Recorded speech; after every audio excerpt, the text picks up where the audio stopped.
Hi, ഞങ്ങളുടെ കൊച്ചു കൊച്ചു വീഡിയോകൾ കാണുന്ന എല്ലാവർക്കും ആദ്യം തന്നെ ഹൃദയം നിറഞ്ഞ നന്ദി പറഞ്ഞുകൊണ്ട് ഇന്നത്തെ വീഡിയോ ആരംഭിക്കുകയാണ്. എണ്ണയും മുളകുപൊടിയും ഉപയോഗിക്കാതെയാണ് ഇന്നത്തെ ഉച്ചഭക്ഷണം ഉണ്ടാക്കുന്നത്. അയ്യോ, അതെങ്ങനെ ഉണ്ടാക്കുമെന്ന് നിങ്ങൾ ചിന്തിച്ചുവോ? വരൂ, കാണിച്ചു തരാം. തവിടോട് കൂടിയ അരിയുടെ കഞ്ഞിയാണ് ഇന്ന് ഞാൻ കഴിക്കാൻ എടുക്കുന്നത്. ഇതിനൊപ്പം വൈറ്റമിന്റെ കലവറയായ ബീൻസ് ഉപ്പേരിയും. ബീൻസിന് ഒരുപാട് ഗുണങ്ങളുണ്ട്. എന്റെ അനുഭവത്തിൽ ബീൻസിന്റെ പ്രധാന ഗുണം എന്താണെന്ന് പറയട്ടെ. പ്രഗ്നൻസി പ്ലാൻ ചെയ്യുന്നവർക്ക് ക്വാളിറ്റി ഉള്ള എഗ് ഉണ്ടാകുവാനും നല്ല ഒരു പച്ചക്കറിയാണ് ബീൻസ്.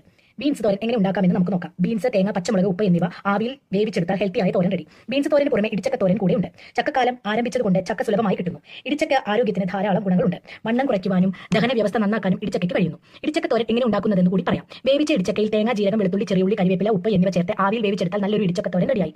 ഇനിയും പച്ചക്കറികൾ കഴിക്കാൻ നമുക്ക് നല്ല ബുദ്ധിമുട്ടുള്ളത് കൊണ്ട് തന്നെ ഞാൻ താറാമുട്ട കൂടി ഇതിൽ ഉൾപ്പെടുത്തി. താറാമുട്ടയ്ക്ക് ധാരാളം ഗുണങ്ങളുണ്ട് കേട്ടോ. പുരുഷന്മാരിൽ മോട്ടിലിറ്റി, സ്പേം കൗണ്ട് എന്നിവ കൂട്ടുവാനും ശരീരം തണുക്കുവാനും താറാമുട്ട സഹായിക്കുന്നു. വൈറ്റമിൻ ഡി അടങ്ങിയ താറാമുട്ടകൾ ഗർഭിണികൾ കഴിക്കുന്നത് നല്ലതാണ്. ഗർഭാവസ്ഥയിൽ ശിശുവിന്റെ ബ്രെയിൻ ഡെവലപ്മെന്റിന് ഇത് സഹായിക്കുന്നു. ഇത് കൂടാതെ ഭക്ഷണത്തിന്റെ കൂടെ വെള്ളത്തിന് പകരം കുടിക്കാൻ മോരും ഉപയോഗിക്കാം. ദഹനം എളുപ്പത്തിൽ നടക്കാനും. മണിക്ക് കഴിച്ച് നിർത്തി കഴിഞ്ഞാൽ പിന്നീട് 4 മണിക്ക് ഒരു ഡ്രിങ്ക് എന്തെങ്കിലും കഴിക്കും. അതിന് ചാപ്പി എന്ന് പറഞ്ഞിട്ട് ഒരു വെള്ളമാണ് ഞങ്ങൾ കുടിക്കാറ്. അത് എല്ലാ ദിവസവും 4 മണിക്ക് കഴിക്കും. ഇന്ന് ഉച്ചയ്ക്ക് ഹെവി ആയിട്ട് ഫുഡ് കഴിച്ചതുകൊണ്ട് 4 മണിയുടെ ചായയോടുകൂടി ഇന്നത്തെ ഭക്ഷണം ഫുള്ള് നിർത്തും.